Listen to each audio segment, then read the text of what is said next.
Bonjour à tous, bonjour à tout le monde. Pour cette session, aujourd'hui, nous allons parler d'adoption CRM. C'est un grand sujet, une grande thématique.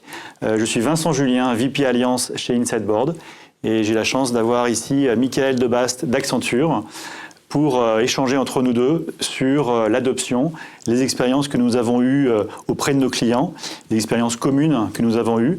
Et effectivement, c'est une thématique que beaucoup de vous connaissent ou allez commencer à connaître, puisque en fait, l'adoption du CRM, ou plutôt la mise en place d'un CRM, c'est déjà un énorme sujet. Et une fois qu'on a mis en place le CRM, la question est de savoir si les employés l'utilisent correctement. Vu les millions d'euros qui sont investis pour l'achat de ce CRM, évidemment, le management veut absolument qu'il y ait un retour sur investissement. Et le retour sur investissement, c'est d'abord une utilisation par les employés et ensuite des résultats tangibles business. Donc voilà la thématique aujourd'hui. Donc Insideboard, pour ceux qui ne connaissent pas, c'est la première plateforme digitale de conduite de changement. Qu'est-ce que ça veut dire? Ça veut dire que dans un projet de transformation, nous allons, nous, Insideboard, nous focaliser sur les employés pour les animer, pour les engager, pour s'assurer qu'ils soient motivés et acteurs de leur changement et obtenir des résultats tangibles en discutant, échangeant avec les uns et les autres individuellement grâce à de l'intelligence artificielle. Michael, est-ce que tu peux nous parler de toi aussi et de ton rôle? Bonjour Vincent, ravi d'être là avec toi pour parler de ce sujet passionnant. Écoute, moi je suis Managing Director chez Accenture et j'ai en charge nos activités sur Salesforce pour la France. Voilà. Donc on a évidemment fait beaucoup de projets de déploiement de CRM chez différents clients, dans tous les secteurs d'activité, des clients de différentes tailles, etc. Et c'est vrai que l'adoption, c'est un sujet qui est parfois un peu négligé d'ailleurs, et je pense qu'on aura l'occasion d'y revenir, mais qui est absolument clé dans le succès d'un projet de CRM, ça c'est sûr. Alors peut-être commençons à la genèse. Comment tu définirais finalement l'adoption d'un CRM? Alors l'adoption d'un CRM ou d'une application en particulier, en général, pour moi c'est un vecteur. Alors l'adoption, c'est le fait que les utilisateurs utilisent régulièrement et correctement une application. Et ça, pour moi, c'est un vecteur du succès du projet. C'est-à-dire que ça ne doit pas être l'objectif. L'objectif du projet, il est bien d'atteindre la valeur métier qu'on en attend au moment où on lance ce projet. Et effectivement, cette valeur métier, on va la définir en général au début, avec un business case, etc. Et donc, on est capable de définir des KPI sur lesquels on va mesurer le succès du projet.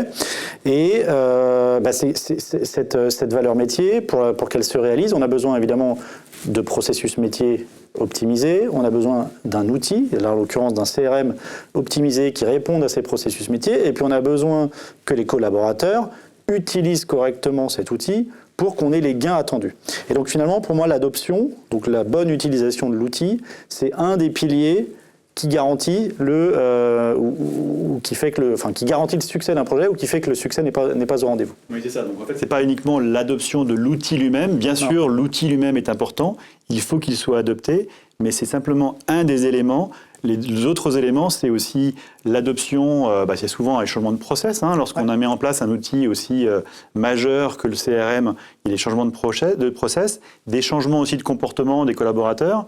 Donc tous ces éléments-là, il faut en tenir compte, il faut qu'il y ait que ces changements soient appliqués par chaque collaborateur et du coup, à la fin, finalement, obtenir des résultats business. Bien sûr, c'est l'objectif final. Et du coup, comment toi, tu verrais ce concept d'adoption dans le contexte spécifique d'un CRM? Parce que là, on a parlé de l'adoption de manière générale, mais est-ce qu'il y a des spécificités, puisque vous êtes né initialement dans l'écosystème Salesforce, est-ce qu'il y a des spécificités que vous voyez sur les projets de type CRM? C'est vrai que nous, on a eu beaucoup de projets CRM, on continue d'en avoir beaucoup. Alors, on travaille sur d'autres types de problématiques, d'autres types d'adoption, ERP, achat, etc. Mais spécifiquement sur le CRM, finalement, on va retrouver la problématique classique finalement de la montée des collaborateurs sur l'adoption du CRM et puis ensuite la chute systématique. Ça, c'est ce qu'on veut éviter. Pourquoi est-ce qu'il y a une montée et une chute? Puisque finalement, il y a un investissement du client qui est fait pendant X temps à travers des formations, à travers de la communication, mais pendant une durée qui est limitée. Donc les collaborateurs, bien sûr, vont utiliser l'outil, utiliser le CRM, éventuellement changer quelques comportements. Mais si on reste sur une durée limitée, finalement, on va avoir une chute de l'utilisation de ce CRM. Et c'est là ce qu'on voit, 3 projets sur 4 échouent. Et ça, c'est les grands cabinets qui nous le disent, les études toutes les études nous disent à peu près la même chose. Et ça, on veut le changer. Et pour le changer, un des éléments, c'est de pouvoir déjà travailler dans la durée, c'est-à-dire non pas uniquement sur cette période très courte, mais finalement travailler sur la durée, changer les comportements étape par étape, puisque changer un comportement, ça ne va pas se faire en 5 minutes, ça ne va pas se faire en 6 mois, ça va se faire dans la durée. Et on peut le faire étape par étape pour y arriver. Et ça, on a mis une méthodologie en place chez InsightBoard qui fonctionne chez tous nos clients. Il y a 3 étapes. La première étape, c'est l'onboarding. La deuxième étape, c'est l'adoption effectivement de l'utilisateur. Et ensuite, la troisième étape, c'est la performance avec quelque chose qui va être pérenne dans le temps. Et en fait, ces 3 étapes, elles sont cruciales. Prenons l'exemple d'un de nos clients qui voulait tout de suite démarrer, dans les indicateurs de succès, qui voulait tout de suite démarrer sur des résultats tangibles d'augmentation d'opportunités et ensuite de forecast. Ouais. Finalement, le forecast, il ne va pas arriver si on n'a pas la data. Donc la première étape, ce n'est pas celle-là. La première étape, ça va être de se focaliser sur un indicateur de succès lié à la data quality, à la qualité de la data. Donc on va prendre cet objectif-là, on va pousser ça auprès des collaborateurs, et puis les collaborateurs, petit à petit, ils vont pouvoir passer à l'étape suivante, et puis chacun à son rythme. Donc voilà, ça c'est les différentes étapes. Alors après, effectivement, il y a des bloqueurs, hein, il y a des points bloquants dans l'adoption. Est-ce que tu pourrais m'en citer quelques-uns ? Écoute, nous, les principaux bloqueurs ou les principales raisons pour lesquelles les projets n'arrivent parfois pas à apporter la valeur qu'ils étaient censés apporter, c'est principalement le fait que certains de ces projets, encore aujourd'hui, sont principalement tirés par les DSI. Sans impliquer dès le début, ou pas suffisamment en tout cas, ou juste pour cocher la case, le métier pour justement travailler sur quels sont les objectifs, quels sont le but, quel est le but de ce projet, qu'est-ce que je veux faire, la déclinaison en bons indicateurs de succès, etc., etc. Toute cette phase-là, elle est parfois compliquée à mettre en œuvre, soit parce que les DSI disent on peut le faire, on sait faire le projet, on va le faire nous-mêmes, soit parce que côté métier, on a parfois des clients qui ne sont pas prêts à passer suffisamment de temps sur cette étape-là, en disant non mais nous on sait ce qu'on veut faire, on n'a pas besoin de rentrer dans le détail. Alors même que pour le coup, et je pense qu'on reviendra sur le sujet, on sait que oui, on est capable de poser assez rapidement les objectifs métiers d'un projet et ce qu'on en attend en termes de valeur métier. Pour autant, cette valeur métier, il faut qu'on la décline en indicateurs de succès et qui sont propres à chaque typologie, je crois que vous appelez ça des communautés, à chaque typologie ou chaque communauté d'utilisateurs qui doit avoir ses propres indicateurs de succès, parce qu'évidemment, on ne va pas mesurer le succès d'un manager sur les mêmes indicateurs qu'un conseiller clientèle ou un commercial. Et cette étape-là, de prendre le temps de vraiment faire du sur-mesure sur les indicateurs en fonction des populations qui vont utiliser ou qui vont en tout cas être impliqués sur le projet, c'est parfois ça qui nous manque, parce qu'on va mesurer les gens tous les gens sur les mêmes indicateurs, parce qu'on va parfois même pas mesurer, c'est un peu ce que tu disais, on va mesurer au début et puis ça va s'essouffler, on va pas animer. Je crois que l'animation, elle est clé. Et en fait, on a des clients qui sont dans des organisations qui sont très souvent décentralisées, que ce soit dans différentes régions en France ou partout dans le monde. Et donc, faire un déploiement national ou international, en tout cas global, d'une solution et s'assurer de l'adoption de cette solution au global, ça nécessite un certain nombre de choses. Et si on n'est pas capable de trouver dans chacune des régions concernées par le déploiement de cette solution des ambassadeurs, de créer ces réseaux d'ambassadeurs, des gens qui vont être, vraiment impliqués, vraiment moteurs sur l'adoption de la solution, expliquer à leurs collègues pourquoi il faut l'utiliser, comment il faut l'utiliser, dans quel objectif, qu'est-ce que ça leur apporte à eux, etc. Si on n'a pas ces ambassadeurs-là, qui sont des courroies de distribution finalement de l'objectif du projet, ça peut pas marcher. Ça peut pas marcher. Et on n'a pas besoin de beaucoup. On a besoin, les chiffres disent, on a besoin en général de 10% des collaborateurs qui sont ces ambassadeurs pour que la mayonnaise prenne et qu'ensuite on puisse déployer. Mais ça nécessite que ces ambassadeurs, ils soient mis en avant parce que c'est un travail et ça rapporte à l'entreprise de manière générale parce qu'évidemment l'adoption, la valeur métier, tout ce qu'on vient de se dire là, ça passe par eux. Et bien souvent, on a tendance à dire OK, on va identifier dans telle région du monde ou dans telle région de France cette personne-là comme ambassadeur parce que elle est responsable d'une équipe, parce qu'elle aime bien la technologie, parce que je ne sais quoi. Et puis, il y a deux options. Soit c'est la bonne personne, ça prend, mais dans ces cas-là, il faut quand même mettre cette personne en valeur. Et ça, c'est parfois pas suffisamment fait. Soit ça n'est pas la bonne personne, parce que c'est pas parce qu'elle va être responsable d'une équipe ou technophile qu'elle va être capable de vraiment embarquer les gens. Et là, ça fonctionnera pas non plus. Et c'est pour ça qu'Insideboard est extrêmement intéressant en ça. C'est-à-dire qu'à partir du moment où on a dans votre plateforme la possibilité de savoir qui sont les personnes qui sont réellement performantes, parce qu'on a les chiffres, qu'on a les dashboards, etc., on peut travailler à construire le bon réseau d'ambassadeurs. Alors c'est vrai qu'effectivement, le choix de l'ambassadeur est un élément qui est clé. Et la raison pour laquelle on peut choisir, grâce à Insideboard, le bon ambassadeur, c'est parce qu'on a un moteur d'intelligence artificielle qui est vraiment le cœur de la plateforme, qui va permettre, entre autres, à travers les différents indicateurs qu'il reçoit, différentes informations qu'il va recevoir, pouvoir se dire, effectivement, là, c'est la bonne personne. Là, c'est la personne qui est la plus sociable, qui est la plus performante déjà, qui a beaucoup d'influence. On est capable d'identifier en fait les bons ambassadeurs et du coup, on va sélectionner ces personnes et on va les proposer à notre client. Alors, à lui de choisir effectivement par rapport à différents critères. Mais en tout cas, nous, on a identifié par rapport à des critères tangibles que cette personne était la meilleure. Et le rôle de l'ambassadeur, on le voit sur nos projets, hein, ils sont extraordinaires, ils dynamisent la relation avec les autres collègues, ils sont hyper imaginatifs, on les a vus, c'est assez fabuleux. Je voulais juste revenir sur... Pardon. Non, vas-y, je t'en prie. Je revenir sur deux points que tu mentionnes. Le premier point, c'est le fait de ne pas envoyer des messages massifs à l'ensemble des collaborateurs. On a trop vu, je pense qu'on a tous vu dans nos entreprises, des messages qui nous venaient absolument pas personnalisés. Et on se demande si finalement ça nous concerne ou pas. Et en fait, le fait de recevoir ces messages, ça nous pollue. C'est ce qu'on appelle la data obesity. Il y a différents noms, mais vraiment, on en a assez de tous ces messages. On veut des messages ciblés.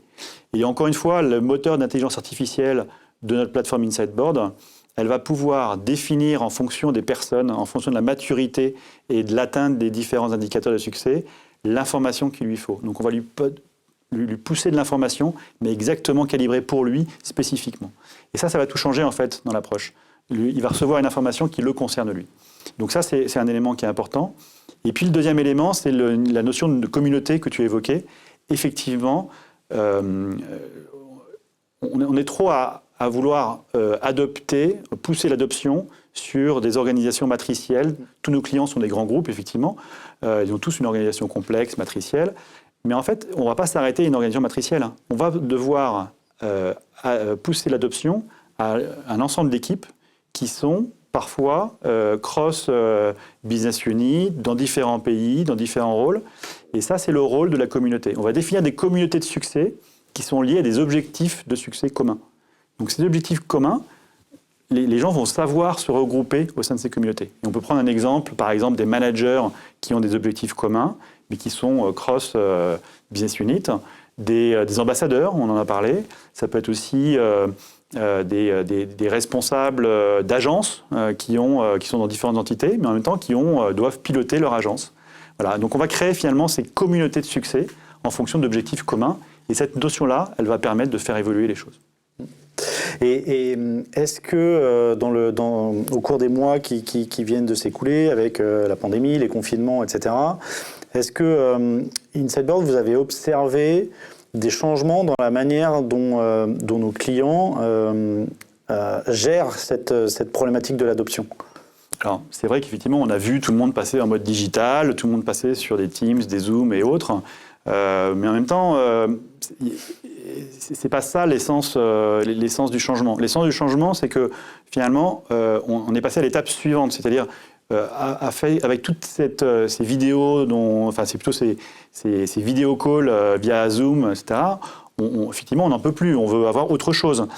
Ils sont nécessaires, mais on veut aussi avoir une approche beaucoup plus personnalisée. Et là, du coup, je reviens à mon point initial, qui est de dire, est-ce qu'on n'a pas un moyen de parler entre nous sur les sujets qui nous concernent vraiment, et pas avoir un message qui est diffusé et qui nous pollue. Donc on va avoir un message, grâce à l'intelligence artificielle, personnalisé pour chaque personne. On va créer ces communautés, les gens vont échanger au sein de ces communautés sur des sujets qui nous concernent, qui les concernent tous. Et là, on va résoudre ce problème-là, qui est un élément, cette data obésité, elle est vraiment, il faut qu'on arrive à la réduire. On ne va pas la résoudre, mais en tout cas la réduire. Et je pense que ça, c'est un des éléments qui sort de cette pandémie, c'est comment est-ce qu'on fait les choses différemment. Et le deuxième élément, c'est que finalement, on a vu des clients qui sont venus nous voir pendant la pandémie et qui nous ont dit, bah voilà, on utilise Insightboard pour améliorer l'adoption de notre CRM, et finalement, on voudrait étendre le sujet à un sujet beaucoup plus large que ça. C'est comment est-ce qu'on peut aider les équipes à être animées par rapport aux objectifs définis dans une période de temps bien identifiée, sur tel ou tel sujet. Ça peut être une animation commerciale, ça peut être une animation par rapport à une transformation plus large. Et finalement, on a étendu notre champ d'application à des sujets beaucoup plus larges, finalement, dans des transformations beaucoup plus larges chez les clients. Et du coup, dans ce contexte-là, qu'est-ce que toi, tu conseillerais à un client aujourd'hui qui voudrait déployer un CRM ? Alors effectivement, c'est la question, c'est par quoi on commence. La première étape, c'est de se dire à quel moment on va commencer à travailler sur le sujet. La première étape, finalement, c'est démarrer au tout début du projet. On ne va pas attendre que le CRM soit déployé.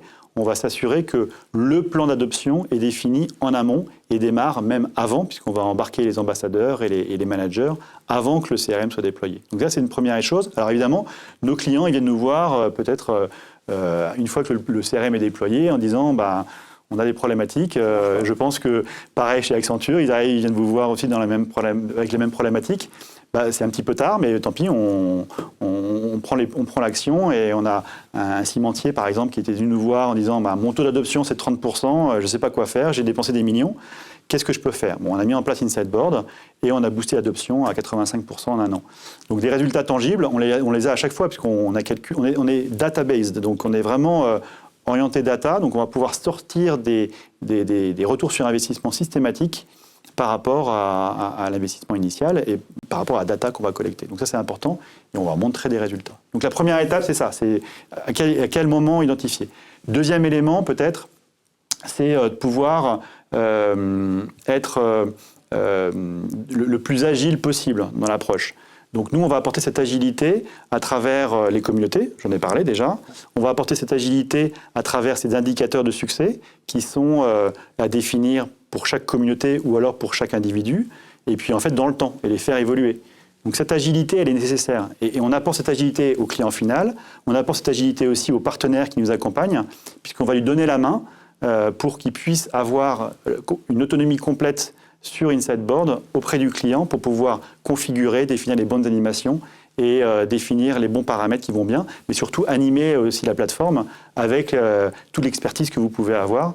Donc on a mis en place une académie, on a mis en place des back-office, on a mis en place des API, de façon à ce que vous ayez ces éléments. Donc cette autonomie, vous allez l'avoir, le client va l'avoir aussi. Est-ce que de ton côté, toi, tu vois des recommandations spécifiques pour mettre en avant un CRM et assurer l'adoption ? Bah, c'est un peu ce qu'on disait tout à l'heure. C'est le contre-pied de ce qu'on disait être des éléments des bloqueurs ou des éléments d'échec. C'est-à-dire qu'effectivement, la définition des KPI, c'est absolument clé. Absolument. Et il faut les définir, les KPI du projet, et redescendre jusqu'aux KPI individuels, et qui, eux, doivent être évidemment personnalisés. Ça doit être la mise en place de la bonne organisation. Et moi, ce que j'aime particulièrement avec Insightboard, toi tu disais on est data-based, moi je trouve que ça nous permet à nous, partenaires ou aux clients, d'être data-driven dans les décisions. C'est-à-dire que quand on disait tout à l'heure le choix des ambassadeurs, est-ce qu'on le fait parce qu'on connaît les gens sur place ou est-ce qu'on se base sur ce qu'il y a réellement dans Insightboard, dans la plateforme et dans ce qui est finalement la mesure de la performance de chaque personne pour pouvoir s'appuyer sur les personnes les plus performantes pour être des bons ambassadeurs. Donc là, aujourd'hui, on a un outil qui nous permet de le faire.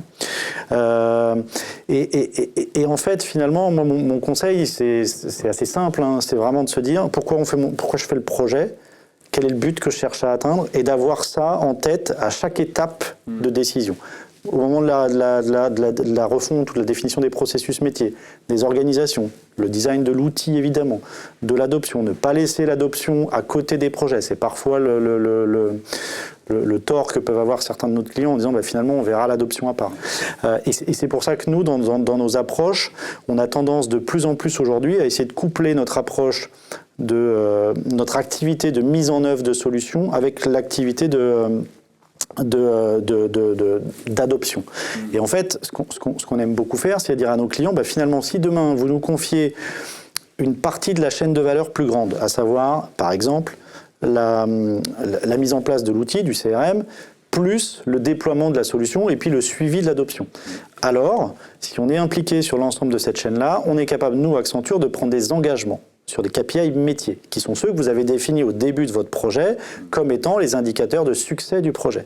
Et donc ça nous est arrivé plusieurs fois de dire, parce qu'on est impliqué sur cette chaîne de valeur, nous, Accenture, on s'engage, et donc s'engager, ça veut dire qu'on met une part de nos revenus à risque, donc avec des mécanismes de malus, de bonus, etc. Mais en tout cas, on prend une part du risque avec le client, et c'est ça qu'on aime faire. C'est ça qu'on aime faire, c'est vraiment être partenaire, et ça permet de sortir un peu de cette relation client-fournisseur un peu classique qu'on a.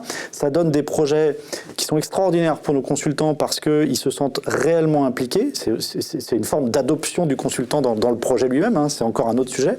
Et puis ça donne surtout des relations avec les clients qui sont complètement différentes. Et Insideboard, dans ça, est intéressant que finalement, c'est un peu le juge de paix de ce qu'on fait ensemble. Et c'est pas le juge de paix de est-ce qu'Accenture a bien travaillé, est-ce que le client a bien donné ses inputs en temps et en heure. Non, on a tous le même objectif et il est mesuré à travers l'adoption qu'on peut voir dans Insideboard. Et c'est ça finalement qui fait que c'est intéressant et que nous on adore travailler avec vous. En fait. Bon, merci en tout cas merci de ce commentaire. Effectivement, moi, ce que je vois, c'est une vraie complémentarité entre l'approche innovante que tu viens d'annoncer et ensuite le rôle d'un Insideboard dans cette approche-là. Effectivement, c'est vraiment intéressant. Peut-être pour résumer, finalement, nous, on va se focaliser sur le succès d'abord. Ça, c'est le point de départ. Qu'est-ce que le succès pour le client ? Une fois qu'on a défini le succès, on va définir les objectifs.